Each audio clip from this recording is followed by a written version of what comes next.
Mes chers compatriotes, ici Ben Moubamba. Nous sommes le 8 octobre 2023 et en ce dimanche, il est de mon devoir de vous adresser un message d'encouragement comme à mon habitude. Aujourd'hui, nous allons parler de la transition égarée au Gabon et des marchands du temple de notre pays. Je m'explique. Un auteur que vous ne connaissez certainement pas, qui s'appelle Fraser, a dit « Toutes les civilisations, c'est-à-dire toutes les cultures, commencent dans un temple ».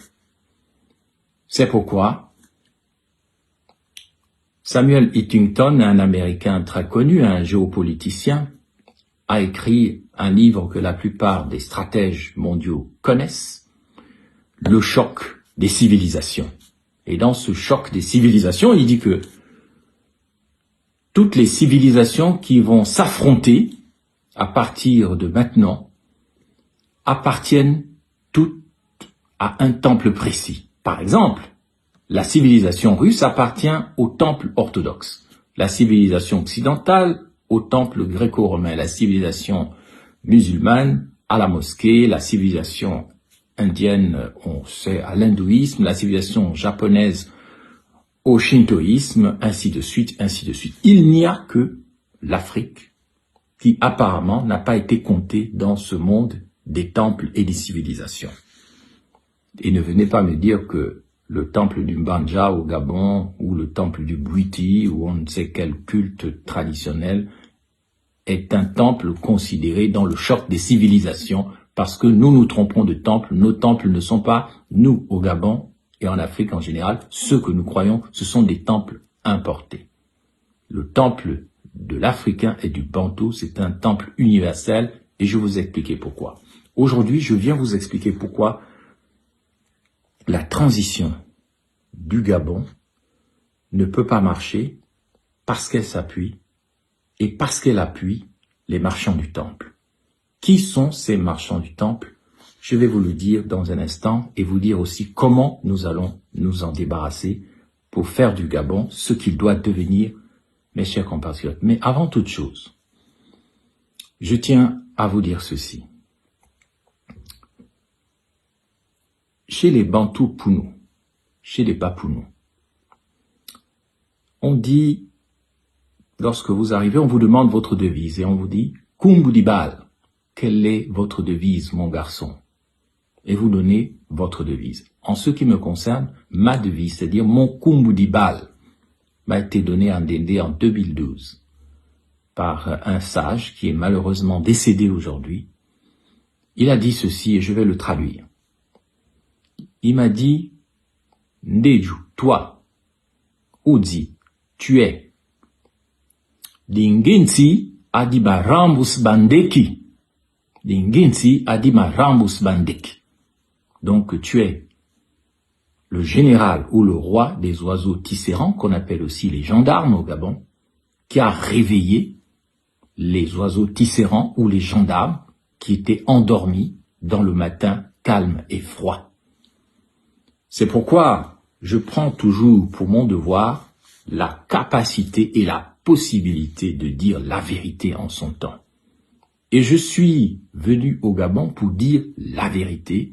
Cela m'a coûté cher, mais je continuerai de dire la vérité parce que je suis conscient, et je le dis avec beaucoup d'humilité, beaucoup de modestie, que je suis le dernier guerrier Bapounou, le dernier guerrier du Nyangou, c'est-à-dire le dernier combattant.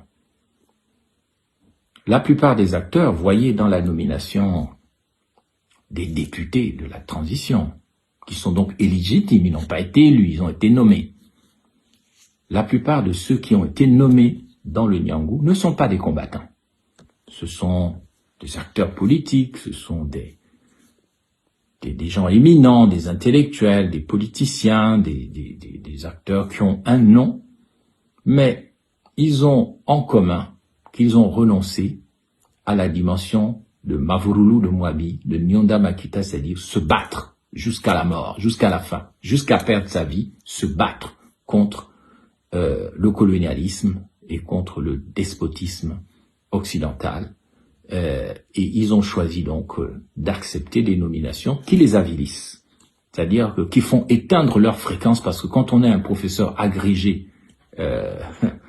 comme le professeur que je ne citerai pas, on ne peut pas accepter les nominations actuelles. Lorsqu'on est un génie politique comme Albertine, que je ne citerai pas, vous la connaissez pas, on ne peut pas accepter d'être dirigé dans une assemblée par des bébés politiques venus de la société civile que je ne veux pas citer. Mais ça, c'est une parenthèse. Mes chers compatriotes, la transition du Gabon s'est égarée. Elle s'est égarée, elle peut retrouver le chemin à condition de faire attention à là où les choses ont commencé et qui a théorisé la transition et qui a le fond de la transition et non pas la forme, parce que toute constitution, toute réforme qui sortira d'une constitution ou d'une transition qui s'appuie d'abord sur les marchands du temple, eh bien, elle ne mènera nulle part. Et c'est ici que je veux revenir sur les marchands du temple. Vous trouverez cette histoire dans la Bible en lisant probablement Luc 20. Vous trouverez dans Luc 20, dans l'Évangile, puisque moi je suis un spécialiste du théologico-politique, vous trouverez dans Luc 20 cette histoire où Jésus, le Bantou qu'on a présenté comme un homme humble et doux, il entre dans le temple de Jérusalem et il voit les marchands du temple. Il prend un fouet, il les frappe, il les bastonne, il les chasse du temple en leur disant « Ne faites pas de ma maison une caverne d'Ali Baba. Ne faites pas de ma maison une maison de prostitution. Ne faites pas de mon temple une maison où on vient faire du n'importe quoi, du désordre, du vol, du marchandage, des crimes, et puis vous dites que ça c'est la maison du Seigneur. » Il les chasse, il les fouette pour purifier le temple. Mes chers compatriotes, quel est le temple du Gabon en réalité?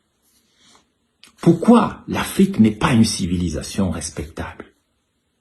Quels sont les principes et les valeurs qui nous manquent pour briller aux yeux du monde comme la civilisation universelle par excellence? Là est la vraie question, mes chers compatriotes. Donc, la transition militarisée actuelle a tout faux. Elle ment, elle vous raconte des histoires. Parce qu'elle ne vous dit pas sur quels principes, sur quelles valeurs, sur quelles normes nous allons construire le Gabon d'après, ou le Gabon nouveau, ou le Gabon d'abord.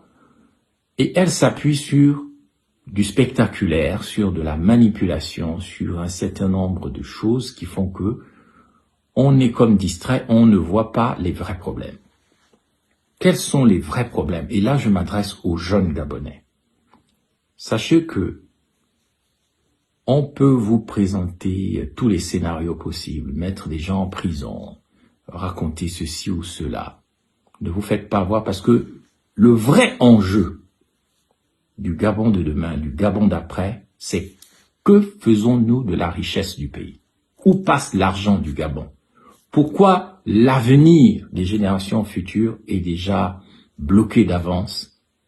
Qu'est-ce qu'on a fait des richesses de ce pays?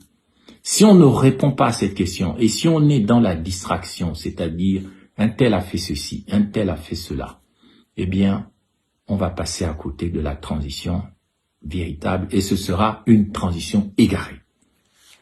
Mes chers compatriotes, qui sont les marchands du temple? Avant de répondre à cette question, permettez-moi de faire cette parenthèse. Vous savez, j'ai parlé du temple en introduction de mon propos du jour. Sachez que tout temple est une base militaire. Tous les temples sont des bases militaires. Je vais vous expliquer pourquoi, avant d'entrer dans le fond du sujet, qui sont les marchands du temple.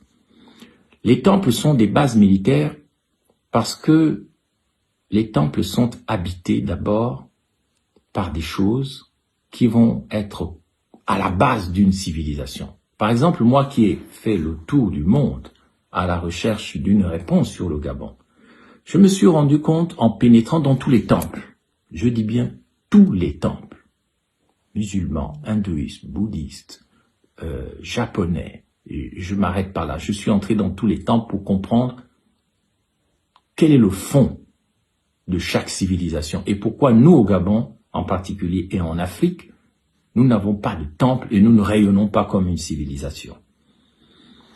C'est en arrivant au temple d'Angkor, en Indochine,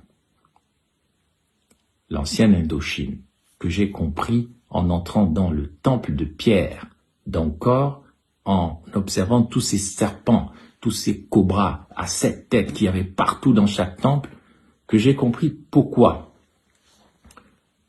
la civilisation occidentale est si violente et pourquoi elle est si inhumaine et pourquoi elle se revendique être une civilisation indo-européenne.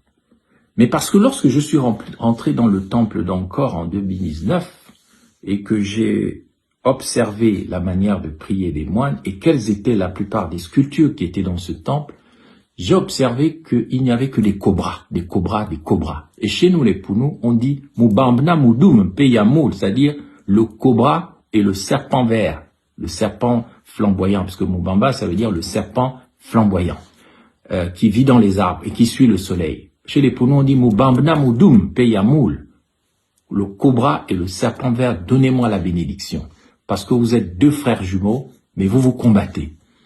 Lorsque j'ai vu les cobras dans le temple d'Angkor, j'ai compris que eux, leur domaine, c'est le monde minéral, le monde des pierres, le monde des cailloux, le monde de la violence. Lorsqu'un cobra ou un naja se dresse devant vous comme une entité militaire, et là vous comprenez que tous les temples sont des bases militaires. Le Vatican est une base militaire. La Mecque est une base militaire. Les temples Maïkari, francs-maçons et tout ce qu'on veut, ce sont des bases militaires. Et quand vous dites les Mbanja, ce sont des bases militaires parce que les Mbanja, ça donne les bandits, c'est-à-dire les mouches. Mais qu'est-ce qu'une mouche peut faire contre des entités militarisées comme les cobras ou les crocodiles ou les ours ou les léopards?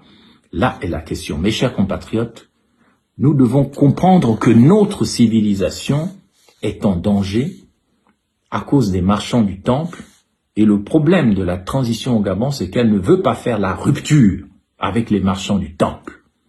Et c'est pour cela que nous n'avançons pas. Lorsqu'on rentre dans un temple, même pour prier, sachez qu'on entre dans un ordre militaire.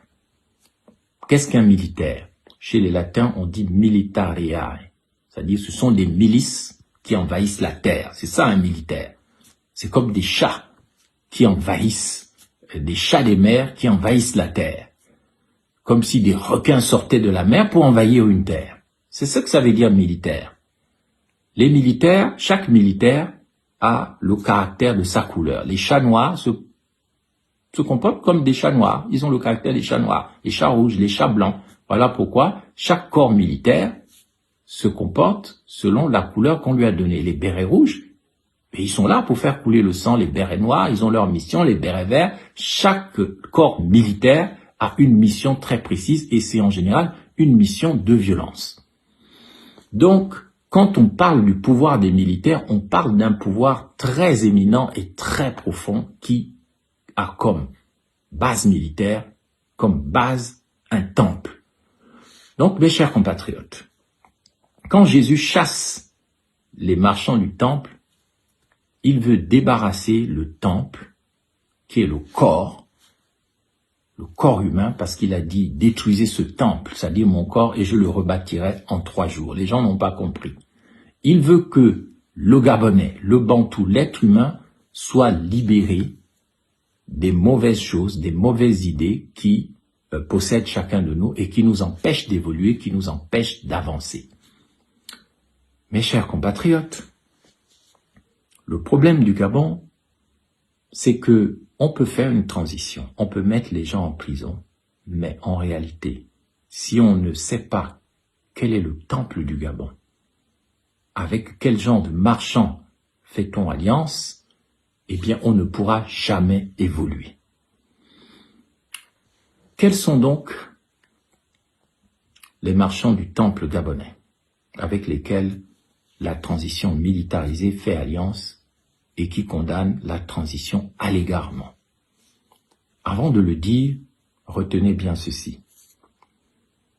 Jésus a dit à la Samaritaine dans la Bible, « Le jour viendra où on ne va plus adorer Dieu dans le temple ou sur la montagne, mais on l'adorera en esprit et en vérité. » En vérité, pourquoi? Mais parce que, mes chers compatriotes, seule l'Afrique, seul le Gabon possède le vrai temple. Et ce temple, c'est en général la nature et en particulier le corps humain. C'est le corps humain qui inspire tous les temples depuis l'Égypte. Si nous pensons que nous allons chercher Dieu dans un tel temple à la Mecque, au temple maçonnique, au temple ceci ou cela, au temple du Vatican, c'est bien, c'est du tourisme, mais Jésus a dit le vrai temple c'est le corps. Il a dit détruisez ce corps et moi je le rebâtirai en 3 jours. C'est parce que nous ne respectons pas le corps au Gabon, le corps de soi-même et le corps de l'autre que nous n'avons pas de temple. C'est parce que nous ne respectons pas la nature, les arbres, tout ce qui vit dans la nature, nous le maltraitons. C'est parce que nous polluons notre environnement que nous n'avons pas de temple. Alors, qu'est-ce que nous faisons? Nous sommes obligés d'aller chercher Dieu dans d'autres temples qui ne sont pas la base même de la civilisation universelle que portent les Bantous, que porte l'Afrique. La civilisation de l'amour, la civilisation de la compréhension de Dieu, de l'être providentiel, la civilisation de la providence. Lorsque nous négligeons nos propres dons qui nous ont été accordés par la providence, Dieu a donné au Gabon et à l'Afrique la nature, une nature extraordinaire, mais nous n'avons pas compris lorsque nous voyons passer les 1000 pattes que Dieu nous montre comment fabriquer des TGV. Lorsque nous voyons des araignées passer, nous ne comprenons pas que ce sont les modèles des robots du futur. Lorsque nous voyons les abeilles aller prélever du miel sans détruire la nature, nous ne comprenons pas que c'est là le modèle de l'économie de l'abondance partagée. Lorsque nous regardons les baleines au large de Setekama, nous ne savons pas que ce sont les baleines qui ont donné l'idée de construire des sous-marins. Nous ne respectons pas la nature. Lorsque nous polluons les rivières, lorsque nous détruisons les bassins versants, lorsque nous déversons des immondices dans nos rivières, nous sommes en train de faire du mal à la nature et cette nature ne peut pas nous bénir. Lorsque nous ne respectons pas nos morts, nous les transformons en démons. Et alors, nous allons dans les églises, « Oh Seigneur, délivre-nous du diable, de Satan » et vous avez là parfois des gens qui font des choses, ils pensent qu'ils sont en train de vous libérer des démons, ils sont en train d'essayer de manipuler les âmes errantes de vos ancêtres que vous n'honorez plus, que nous n'honorons plus. Parce que les morts ne sont pas morts, a dit Birago Diop, et nous ne savons pas les traiter. Nous les transformons nous-mêmes en puissances démoniaques qui viennent nous persécuter chaque jour. Donc, quand on parle de la transition du Gabon, nous voyons clairement qu'il y a plusieurs types de marchands du temple qui sont en train de nous égarer dans cette transition. La première catégorie de marchands du temple, ce sont bien sûr les politiciens. Et je vais aller vite. Les politiciens du Gabon ne font pas ce qu'il faudrait faire, c'est-à-dire chercher la vérité, dire la vérité, prendre des décisions et moins penser à son intérêt, à voler, à s'enrichir, à prendre de l'argent par-ci, par-là, à sacrifier les gens, à faire des arrangements d'arrière-cour, y compris avec la transition militarisée. Voyez cette transition militarisée, on voit des hommes éminents qui cherchent à être nommés et qui pensent que la nomination est une légitimation. Non, la nomination n'est pas une légitimation. Ce qui légitime le caractère d'un homme politique, c'est sa représentativité, c'est le fait qu'il représente des gens qui l'ont élu et qui l'ont choisi. Aujourd'hui, on se bat pour des postes, on se prostitue encore pour des nominations. Et on pense que lorsqu'on critique, eh bien on veut des nominations, on veut des postes, alors qu'on veut juste améliorer les choses. Aujourd'hui, des gens sont devenus arrogants. Voyez, on a nommé un parlement de transition, mais dans ce parlement de transition, on retrouve des assassins, des criminels rituels, des voleurs, et puis des naïfs. Des gens qui pensent que Oligui Nguema a le droit de vie ou de mort sur les gens, de nommer les gens, parce que il aurait chassé Ali Bongo le 30 août. Mais est-ce qu'il nous a prouvé qu'Ali Bongo est toujours vivant? Le syndicaliste Yama a dit Ali Bongo n'existe plus. Certains disent que Ali Bongo est mort. Alors pourquoi Ali Bongo, si vous l'avez renversé, vous ne l'emmenez pas à la télévision pour s'exprimer en français et non envoyer les signaux de marchands du temple au monde entier, parce que make noise, c'est un signal de marchand du temple. Quand un ancien ou un grand maître dit make noise, il sait ce qu'il dit. Nous savons ce qu'il dit. Mais sachez que Ali Bongo ne s'est pas exprimé. On ne sait pas où est sa femme. On ne sait pas réellement où est son fils. Toute cette transition est bizarre parce que pour libérer réellement les Gabonais, il faut les libérer d'un homme qui existe et qui a le pouvoir. Mais quand vous reconnaissez vous-même que il n'était plus là depuis 5 ans, il n'avait plus le pouvoir, qui est-ce que vous renversez? Non, vous ne renversez personne, vous ne libérez personne. Ça, c'est aux Gabonais qu'il faut mentir, mais pas à tout le monde. Les premiers marchands du temple sont les politiciens qui viennent valider quelque chose qui n'est pas clair au Gabon. Vous n'avez pas libéré le Gabon d'Ali Bongo, puisque Ali Bongo est mort. Pour certains, Ali Bongo n'existe plus pour des gens comme Yama, et vous ne communiquez pas sérieusement, on ne sait pas où est passé Ali Bongo. S'il a vraiment, comme dit Oligui Nguema, ordonné de massacrer les Gabonais en 2016, mais qui viennent rendre des comptes devant la justice, pourquoi porter plainte contre sa femme et pas contre Ali Bongo? Tout ça, ce sont des choses bizarres sur lesquelles nous avons le devoir de réagir et non de laisser faire. Les politiciens gabonais mettent les nominations, le partage de l'argent au-dessus de la vérité et de l'intérêt supérieur de la nation. Ils sont en train de montrer que cette transition n'accouchera que d'une souris, parce que tout ce qui sortira de cette transition, avec des acteurs qui ne sont pas clairs, qui ont validé les crimes d'Ali Bongo, eh bien, toutes ces décisions sont déjà nulles et de nul effet. Pourquoi? Parce qu'on ne voit pas comment une constitution écrite par des gens bizarres pourra aider le peuple gabonais et que nous allons l'accepter. Alors vous allez me dire, oui, comme le disent certains, oui, mais toi, Moubamba, tu étais au gouvernement. Mais est-ce que vous savez comment moi je suis rentré au gouvernement? Moi, je ne suis pas rentré au gouvernement comme les autres. Je ne suis pas rentré au gouvernement pour m'enrichir, ni pour faire des crimes rituels, pour tuer les gens. Je suis rentré au gouvernement parce que j'avais besoin de découvrir la base militaire des entités du Gabon, et je l'ai découvert.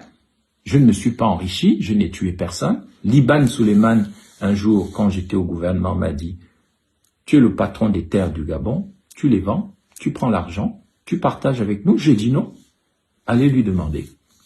Je suis entré au gouvernement les mains blanches, comme disait quelqu'un. J'en suis sorti les mains blanches. Je n'ai pas volé, je n'ai pas tué, mais j'ai découvert les petits secrets de la chambre des secrets au Gabon. Et j'en suis fier. Et cela m'aide aujourd'hui à avoir un discours sans complaisance et sans que j'ai à me reprocher quoi que ce soit. Mes chers compatriotes, ne pensez pas que critiquer... Pourquoi on ne m'aime pas au Gabon? C'est pas parce que j'aurais volé ou tué ou fait du mal. Non, c'est parce que je connais. Je sais les choses. Et ils savent que je sais. Et ils savent que je n'ai rien à me reprocher. Voilà pourquoi j'ai le devoir de vous dire tout le temps la vérité. Mes chers compatriotes, les politiciens gabonais doivent changer. Moi, je ne comprends pas que des gens éminents acceptent ces nominations au lieu de rester juste des dignitaires qui gardent leur dignité. Vous allez dans des parlements, dans des gouvernements qui ne sont pas clairs, où on n'a pas dit la vérité aux Gabonaises et aux Gabonais. Ali Bongo n'a pas été renversé. Ali Bongo n'existe plus depuis des années. Ce que vous avez fait là, c'est un tour de passe-passe pour garder le pouvoir. Et c'est ici que j'arrive maintenant au second marchand du temple. Ce sont les économistes. Les vrais problèmes du Gabon sont économiques. Oligui Nguema, en arrivant, une des premières choses qu'il a faites, c'est de signer encore le vol du manganèse du Haut-Ogooué par Eramet. Quelqu'un doit le dire. Il est de mon devoir de le dire. Les gens ont peur de dire la vérité, mais je vous dis la vérité. Les économistes, c'est Delta Synergie, la holding familiale des Bongo, qui est dirigée par ma sœur Pascaline Bongo-Ferry. C'est cette société qui prend toutes les richesses du Gabon. Elle prend 18% du pétrole du Gabon. C'est cette société qui contrôle la BGFI, une société qui est plus riche que le Gabon. Une société dans laquelle on va déposer l'argent retrouvé, soi-disant, une banque privée qui prend l'argent qui a été retrouvé chez les voleurs, qu'on a soi-disant attrapé, on va mettre ça là-bas. On ne nous dit pas qu'est-ce qu'on va faire de l'or qu'on retrouve, de l'argent qu'on retrouve, on va mettre 7 milliards. Mais les 200, 300, 400, on ne sait pas milliards qui ont été retrouvés, on les met où? Les lingots d'or qu'on retrouve, et il y a d'autres lingots d'or cachés par-ci, par-là, on va en faire quoi? C'est pas clair. Les autres marchands du temple, si vous ne réglez pas ce problème, le Gabon n'évoluera pas. Est-il normal que dans un pays, une société comme Delta Synergie prenne tout?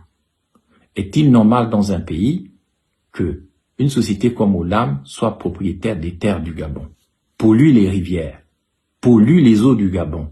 Dans l'Angounier, les gens ne savent plus où boire de l'eau potable parce que Olam a pollué les terres. Et il ne faut rien leur dire à ces marchands du temple. Moi, je me rappelle que quand j'étais au gouvernement, j'ai refusé de signer tous les documents que Gagan Gupta, le PDG d'Olam, emmenait. Par exemple, il voulait privatiser les sources de l'Ogooué. J'ai dit non à Ali Bongo. C'est pour ça que je n'ai rien à me reprocher. J'ai défendu les principes là où j'étais, tout en découvrant les secrets. J'ai défendu les principes, les valeurs et les normes, tout en découvrant des secrets. Gagan Gupta voulait privatiser les sources de l'Ogooué, j'ai dit non. Gagan Gupta sabotait le projet d'aéroport avec Noureddine Bongo Valentin à la sortie de Libreville. Je me suis opposé à lui. Malheureusement, le premier ministre défunt de l'époque, Noureddine, a eu sa peau. Je parle d'Isso Ngondé. Il ne m'a pas écouté. Je l'ai mis en garde contre les économistes, contre les marchands du temple économistes qui voulaient endetter le Gabon, qui voulaient ruiner le Gabon. Il m'a pas écouté, il est mort. D'autres ne m'ont pas écouté, ils ont eu des AVC. Moi, je suis toujours là, malgré tout ce que j'ai vécu, parce que j'ai la conscience tranquille. J'invite donc les jeunes Gabonais à comprendre que le vrai combat, c'est l'économie. La vraie guerre, elle est économique.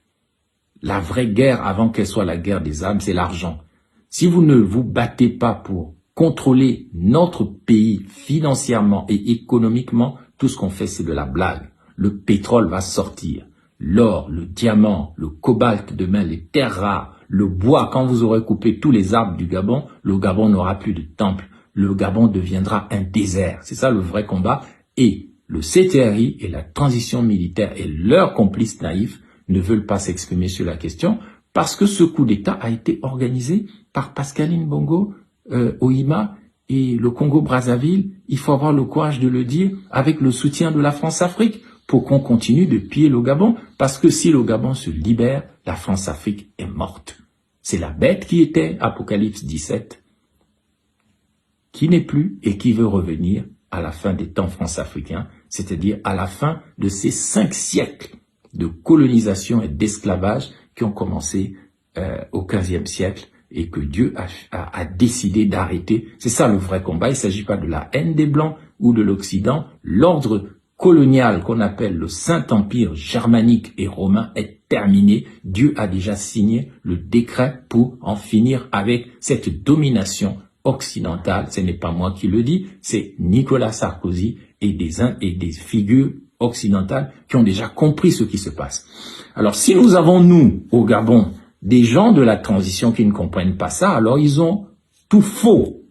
S'ils vont faire des alliances avec un monde qui est déjà fini, nous sommes à la fin du monde et vous allez partiser, vous allez faire des programmes économiques avec les Tidjane Thiam, qui soi-disant a sauvé le crédit suisse alors qu'il a contribué à le mettre par terre. Si vous appelez des économistes d'opérette au gouvernement, si vous faites du n'importe quoi avec les marchands du temple, si vous ne les chassez pas, comme Jésus a fait avec les foies, il a chassé les marchands du temple, vous allez vous planter.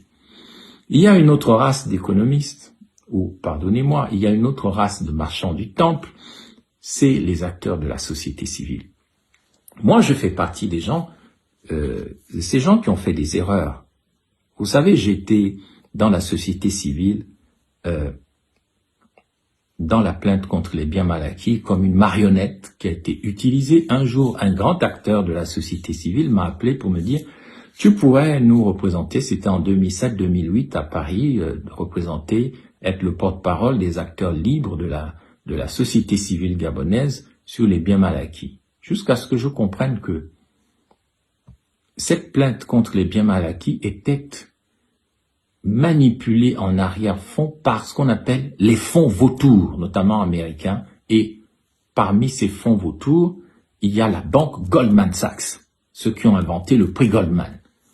Ce sont des gens contrôlés par les grands hiérarques du nouvel ordre mondial, comme George Soros, qui manipulent à travers des finances la société civile. Ils financent des élections, ils financent des révolutions, soi-disant, ils font des choses, mais leur objectif concernant l'Afrique est d'en faire tout simplement une zone du nouvel ordre mondial, la 10e zone plus précisément du nouvel ordre mondial. Et en le disant, je ne les crains pas, je ne les affronte pas, mais je ne les crains pas. Il est de mon devoir de dire la vérité. Il ne faut pas continuer à travers la société civile à faire semblant de vouloir le bien, mais quelque part, vous êtes contrôlé, par exemple, par l'ancienne présidente de la Cour constitutionnelle, Madame Mbulantsou, dont le nom signifie d'ailleurs la place de la douleur, la place de la prison, Mbulantsou. Donc, mes chers compatriotes, la société civile ne doit pas se comporter en marchand du temple aussi, c'est-à-dire emmener des bons dossiers, faire les pharisiens, faire la morale aux gens, et puis derrière, vous êtes contrôlé par des forces de l'obscurité, des forces des ténèbres, et puis qui n'ont aucun respect pour l'Afrique, aucun respect pour le Gabon.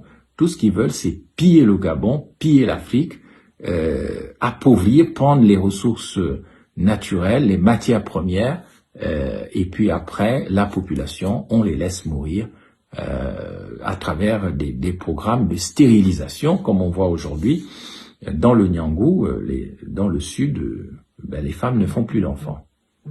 Pourquoi ne font-ils plus d'enfants? On ne le sait pas. On ne sait pas pourquoi ils ne font plus d'enfants, en tout cas pourquoi ils ne font plus d'enfants, mais parce qu'on l'a compris, c'est que le ventre, la matrice de la femme africaine dérange certains qui ne veulent pas de nous. Nous devons donc défendre notre civilisation si nous voulons qu'elle vive. Nous devons arrêter de servir les gens qui nous manipulent comme marchands du temple de la société civile, y compris dans cette transition. Nous devons comprendre que l'essentiel est de servir la vérité et non pas de servir des programmes que nous ne maîtrisons pas. Notre temple, le temple de notre civilisation, c'est le corps. C'est pas le mbanja. Le mbanja, c'est le temple des mouches, parce que les mouches chez nous, c'est les mbanzi. Notre temple, c'est le corps. Nous devons respecter nos corps. Nous devons respecter le corps de l'État. Nous devons respecter le corps des uns et des autres. Comme Jésus l'a dit, détruisez ce temple qu'est mon corps et je le ressusciterai, je le rebâtirai en 3 jours. Nous devons respecter également la nature, parce que la nature peut vivre sans les êtres humains. Mais les êtres humains ne peuvent pas vivre sans la nature. Parce qu'on ne mange pas les cailloux, comme les cobras. On ne mange pas le métal fondu. On ne mange pas l'or, on ne mange pas le diamant. On mange le végétal, on mange le vivant. Et donc, le vrai temple, celui qui accueille l'énergie universelle, c'est tout simplement le corps et la nature. Nous devons nous en inspirer pour entrer dans l'orchestre des grandes civilisations, et nous sommes une grande civilisation. Le Gabon est une grande civilisation à lui seul. Et l'Afrique centrale notamment, qui est très fleurie, qui est très végétale, qui est très humide, est également une grande civilisation. Je voudrais conclure mon propos en parlant des autres marchands du temple qui sont au pouvoir au Gabon en ce moment. Ce sont les militaires. Je vous l'ai dit, les militaires sont des chats.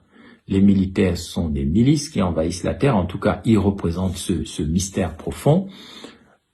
Ici, on nous fait croire que les militaires sont ordonnés, mais la vraie mission du militaire, c'est le combat pour les frontières, pour se projeter au-delà des frontières, le combat aussi pour la défense des normes, des principes et des valeurs d'un pays qui sombre dans le désordre.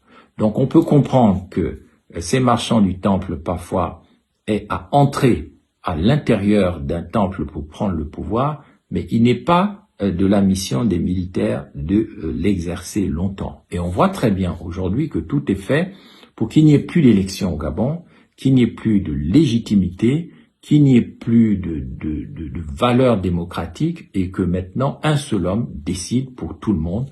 Par sa signature, il décide que vous êtes député, vous êtes sénateur, vous êtes ceci, vous allez à tel endroit, et puis tout le monde est au garde à vous parce que les gens cherchent les postes.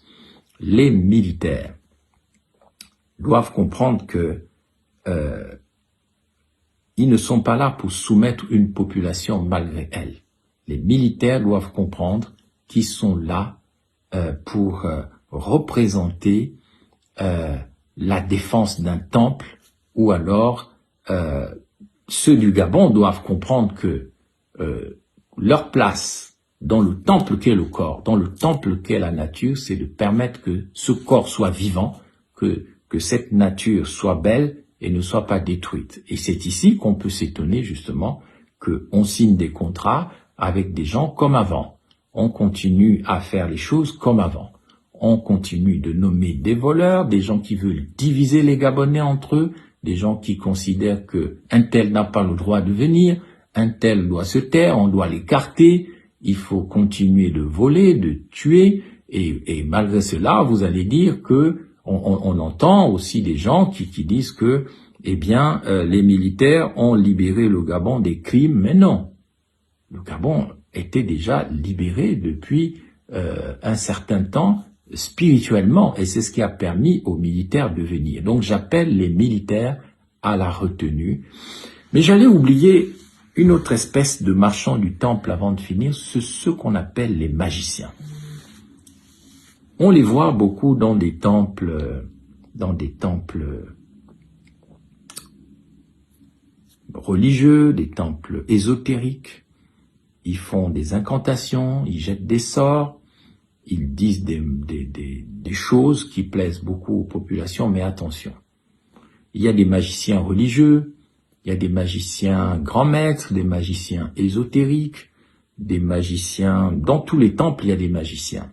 Nous devons faire attention au Gabon à ne pas nous laisser diriger par des magiciens, c'est-à-dire des gens qui utilisent les images pour manipuler l'imagination des gens. Ils mettent des images en action, parce que imagination, ça veut dire mettre des images en action.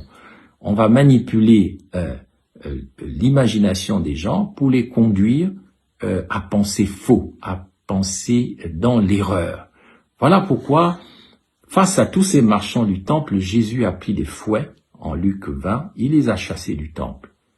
Normalement, chaque civilisation doit chasser les mauvaises habitudes, les mauvaises entités qui sont à l'intérieur de ces temples et qui transforment les gens en entités militaires ou militarisées de la terreur. Donc, mes chers compatriotes, à partir du moment où chaque civilisation fait cet effort, il appartient aux Gabonais et aux Africains en général de faire un effort pour nettoyer le corps personnel, mais le corps de la communauté, de nous débarrasser de toutes les habitudes qui sont mauvaises et sans lesquelles vous pouvez faire toutes les révolutions, toutes les transitions, ça ne marchera pas. De même, il nous appartient de voir au Gabon quelles sont les habitudes, quelles sont les choses dans nos villages, dans nos institutions, dans notre nature, quels sont les comportements qui sont mauvais et que nous devons arrêter. Lorsque nous voyons tous ces arbres qui sont abattus au Gabon, nous ne comprenons pas que nous détruisons notre temple parce que, je l'ai dit, la nature peut vivre sans l'être humain, mais l'être humain ne peut pas vivre sans la nature. Toute cette saleté, toute cette pollution des corps, cette pollution des villes et des villages, ce manque de considération pour la nature fait en sorte que le temple des Bantous, le vrai temple qu'est la nature et le corps, eh bien tout ce temple est en train d'être détruit. On ne peut pas faire confiance à une transition, et je conclus par là, puisque ce que je voudrais surtout que vous reteniez, c'est que les marchands du temple qui font le plus de mal au Gabon, ce sont les économistes et les affairistes. C'est au nom de l'économie et des affaires que nous sommes détruits au Gabon. On veut nos richesses, on veut notre pétrole, cadeau, on veut nos richesses, on veut nous faire du mal pour pouvoir s'emparer d'un pays qui est considéré comme le pays le plus riche d'Afrique selon la Banque mondiale. Il nous faut être exigeants envers la transition militarisée parce qu'elle n'est pas claire. Moi, lorsque je suis sorti du gouvernement, c'est parce que j'ai pris une position claire.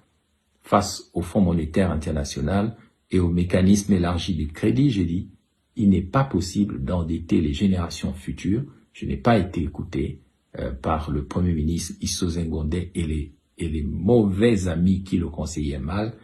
Le résultat, c'est qu'on dit aujourd'hui, il faut une task force et on a perdu l'argent.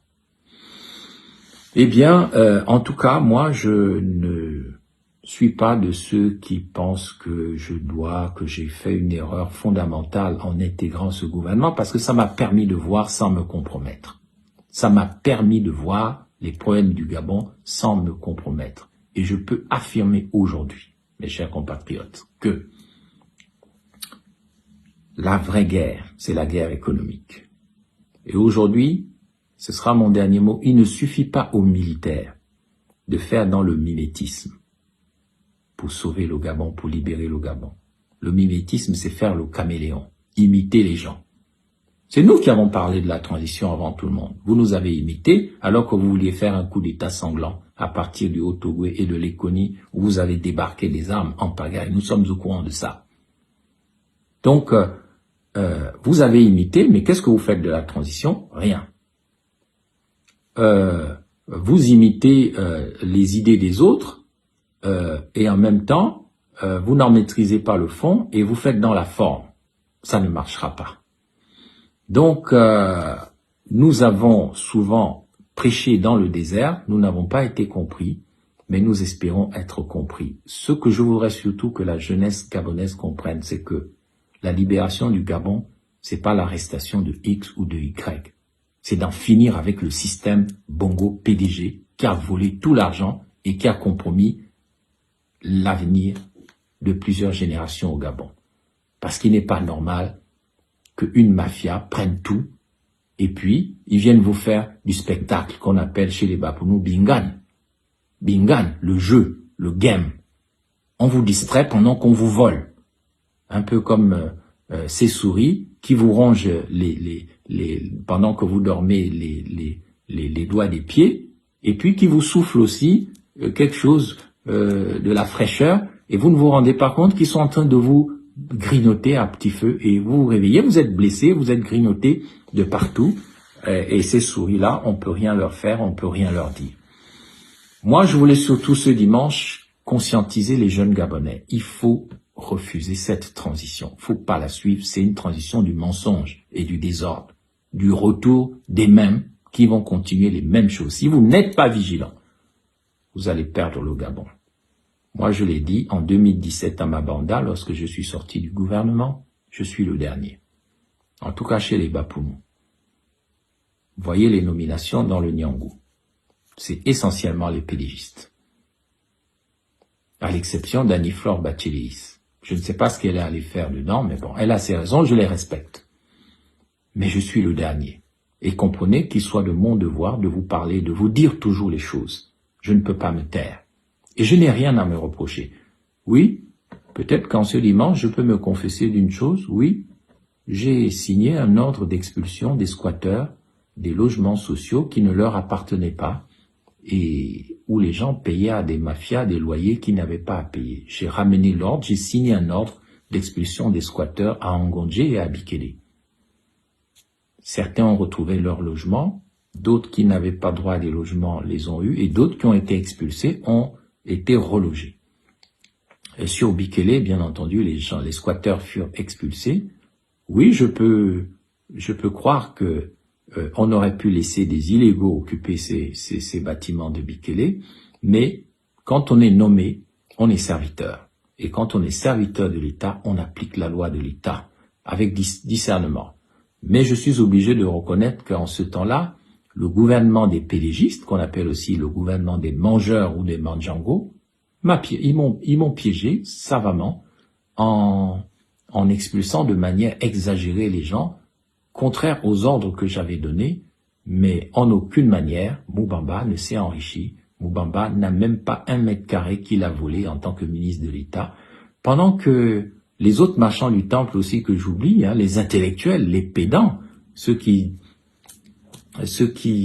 savent toujours tout, qui sont dans les temples en train de parler, et sans pour autant apporter des bonnes solutions, ils ne pensent qu'à s'enrichir. Ce n'est pas Moubamba qui a inventé le progressisme démocratique et concerté, c'est un ancien ministre de l'Habitat qui s'est accordé des milliers d'hectares personnels au Gabon. Les gens qui ont volé, on les connaît, notamment l'habitat. Moi, je n'ai même pas 1 mètre carré qui m'appartienne. Je l'ai fait pourquoi?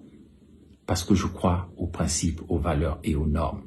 Parce que je crois que il faut respecter le temple du Gabon, le temple du corps personnel et le temple de l'État, le temple de la nature. Mes chers compatriotes, chassons les marchands du temple au Gabon et nous aurons réellement un pays libéré, parce que pour l'instant, il n'est pas libéré. Il y a une apparence de liberté avec du spectacle, d'arrestation, mais le vrai fond des choses, le jour où la transition militarisée ira arrêter Alfred Malungu, qui a dépecé des centaines de gens, on le sait, c'est acté. Crime rituel.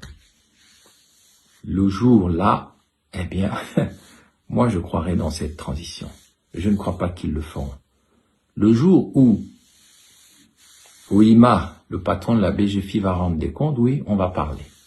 Le jour où Pascaline Bongo sera interrogée sur son pactole qu'elle gère avec Keranga, le français le plus riche du Gabon. À partir du moment où on nous dira vraiment où va l'argent de Sylvia Bongo, où est allé cet argent, on va pas venir nous manipuler avec des petites et fausses arrestations spectaculaires. Mes chers compatriotes, le plus important c'est ça, libérons notre temple et ne nous laissons pas distraire par les autres temples. Même les temples que nous croyons être les nôtres ne sont pas nos temples. C'est des temples vaudous, bantouisés ou gabonisés. Donc, je tenais à vous le dire en ce dimanche. Je crois en la libération du Gabon. Elle sera spirituelle ou ne sera pas. Merci beaucoup et que Dieu protège le Gabon.